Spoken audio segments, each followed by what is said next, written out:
नमस्कार, मैं मनु चौधरी और आप देख रहे हैं न्यूज लाइव। पश्चिम बंगाल में नई सरकार के गठन की प्रक्रिया तेज, शपथ ग्रहण 9 मई को। पश्चिम बंगाल, असम, तमिलनाडु, केरल और पुडुचेरी में विधानसभा चुनाव के नतीजे आने के बाद अब सरकार गठन की तैयारियां तेज हो गई हैं। बंगाल के इतिहास में पहली बार भाजपा की सरकार बनने जा रही है। बंगाल भाजपा अध्यक्ष समीक भट्टाचार्य के अनुसार नई सरकार का शपथ ग्रहण गुरुदेव रविंद्रनाथ टैगोर की जयंती पर 9 मई को होगा।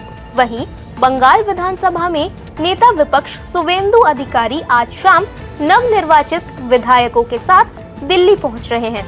दूसरी ओर रक्षा मंत्री राजनाथ सिंह कोलकाता जाएंगे और पार्टी के सीनियर नेताओं से मुलाकात करेंगे। इसके साथ ही चर्चा शुरू हो गई है कि बंगाल में मुख्यमंत्री कौन होगा। हालांकि इस रेस में शुवेंदु अधिकारी का नाम सबसे आगे है।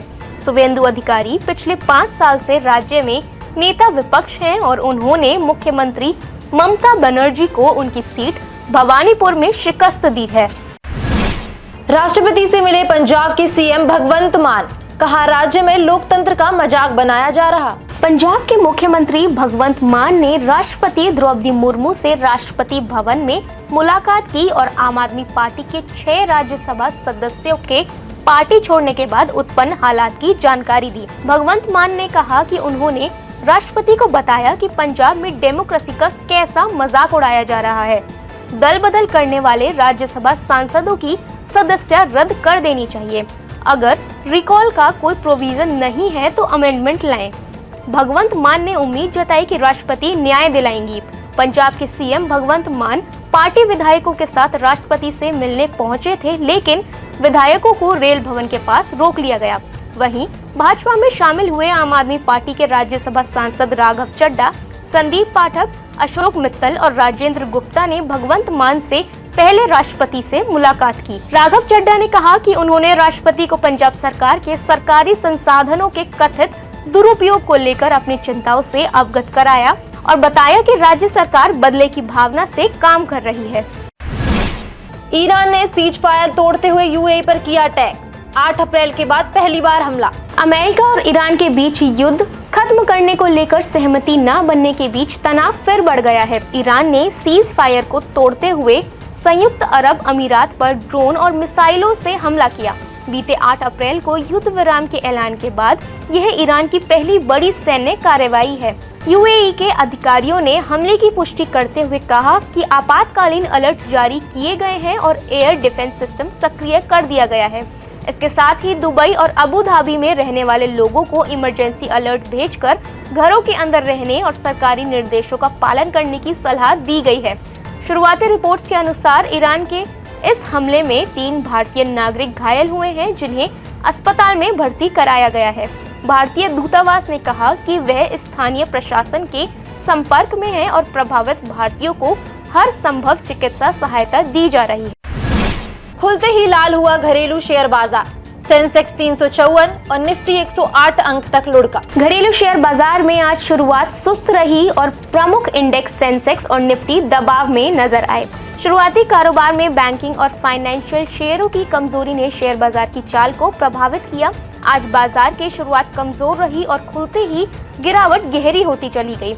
इस दौरान सेंसेक्स 354 अंकों की गिरावट के साथ 76,915 पर और निफ्टी 100 अंकों से ज्यादा टूटकर 24,021 के करीब आ गया।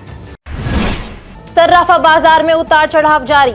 सोने और चांदी के रेट में फिर आई कमी। ईरान अमेरिका के बीच बढ़ते तनाव के चलते सोने चांदी की कीमतों में उतार चढ़ाव बना हुआ है। अखिल भारतीय सर्राफा संघ के अनुसार 999 शुद्धता वाले सोने की कीमत घटकर 1,52,800 रुपए प्रति 10 ग्राम रह गई। वहीं Indian Boolean and jewellers association के अनुसार 999 के सोने का रेट घटकर 1,47,557 रुपए प्रति 10 ग्राम और 995 शुद्धता के सोने का भाव 1,46,966 रुपए प्रति 10 ग्राम पर आ गया। इसके साथ ही 999 शुद्धता की चांदी की कीमत करीब 5,000 रुपए की गिरावट के बाद 2,39,502 रुपए प्रति किलोग्राम दर्ज की गई। मेट गाला में छाया ईशा अंबानी का प्रिंसेस लुक। जयपुर की राजकुमारी और महाराजा की भी हो रही चर्चा। न्यूयॉर्क के मेट्रोपॉलिटन म्यूजियम ऑफ आर्ट में सजे मेट गाला 2026 के कारपेट पर जब उद्योगपति मुकेश अंबानी की बेटी ईशा अंबानी उतरी तो हर आंख उन्हीं पर ठहर गई। गोल्डन साड़ी में सजी ईशा किसी रॉयल प्रिंसेस जैसी लग रही थी। ईशा अंबानी की साड़ी को खास तौर पर ट्रेडिशनल भारतीय कढ़ाई, हैंड पेंटेड डिटेल्स और सोने के धागों का इस्तेमाल कर डिजाइन किया गया था, जिसमें भारत की समृद्ध विरासत की झलक साफ दिखाई दे रही थी। इसके साथ ही मेट गाला में जयपुर की राजकुमारी गौरवी और महाराजा सवाई पद्मनाभ सिंह ने अपनी रॉयल एंट्री से सबको चौंका दिया। गौरवी ने जहां महारानी गायत्री देवी की साड़ी से बना खास गाउन पहना, तो वहीं महाराजा पद्मनाभ ने 600 घंटे में तैयार राजस्थानी फुलघर कोट में अपनी सूर्यवंशी विरासत का दम दिखाया। इसके अलावा मेट गाला में करण जौहर, मनीष मल्होत्रा, आदित्य बिरला ग्रुप की डायरेक्टर अनन्या बिरला, मशहूर बिजनेस वुमन नताशा पूनावाला और मशहूर फैशन आइकॉन सुधा रेड्डी भी नजर आई। आज के लिए बस इतना ही। कल फिर मिलेंगे देश दुनिया की नई जानकारियों के साथ। तब तक के लिए देखते रहिए और सब्सक्राइब करिए IIMT मीडिया।